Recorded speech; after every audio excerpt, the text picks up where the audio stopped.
परवा माझ्याकडे एक पेशंट आली, म्हणाली मॅडम मी बाहेरचं काहीच खात नाही, जंक फूड खात नाही, प्रोसेस्ड फूड खात नाही, मी फक्त घरातलं आणि हेल्दीच खाते, तरीही माझं वजन कमी होत नाहीये. तिची हिस्ट्री घेतली तेव्हा मला असं लक्षात आलं की खरंच ती बाहेरचं काही खात नव्हती, पण आयुर्वेदाने वेट गेन होण्यासाठी एक महत्त्वाचा फॅक्टर सांगितलेला आहे, तो ती करत होती. ते म्हणजे काय? अध्यशन.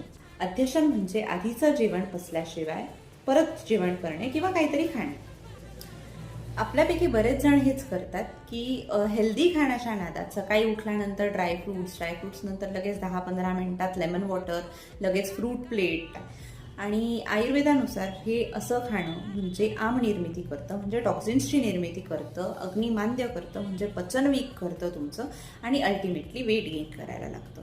त्यामुळे हेल्दी जरी तुम्ही खात असाल तरीही आधीचं जेवण पचल्याशिवाय, म्हणजे भुकेची संवेदना आल्याशिवाय नवीन जेवण करू नका किंवा कुठलीही गोष्ट खाऊ नका.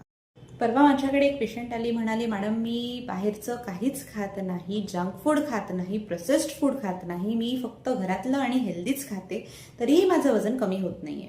तिची हिस्ट्री घेतली तेव्हा मला असं लक्षात आलं की खरंच ती बाहेरचं काही खात नव्हती, पण आयुर्वेदाने वेट गेन होण्यासाठी एक महत्त्वाचा फॅक्टर सांगितलेला आहे, तो ती करत होती. ते म्हणजे काय? अध्यशन.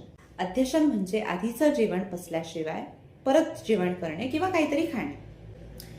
आपल्यापैकी बरेच जण हेच करतात की हेल्दी खाण्याच्या नादात सकाळी उठल्यानंतर ड्रायफ्रुट्स नंतर लगेच 10-15 मिनिटात लेमन वॉटर, लगेच फ्रूट प्लेट. आणि आयुर्वेदानुसार हे असं खाणं म्हणजे आम निर्मिती करतं, म्हणजे टॉक्झिन्सची निर्मिती करतं, अग्निमांद्य करतं, म्हणजे पचन वीक करतं तुमचं, आणि अल्टिमेटली वेट गेन करायला लागतं. त्यामुळे हेल्दी जरी तुम्ही खात असाल तरीही आधीचं जेवण पचल्याशिवाय, म्हणजे भुकेची संवेदना आल्याशिवाय नवीन जेवण करू नका किंवा कुठलीही गोष्ट खाऊ नका.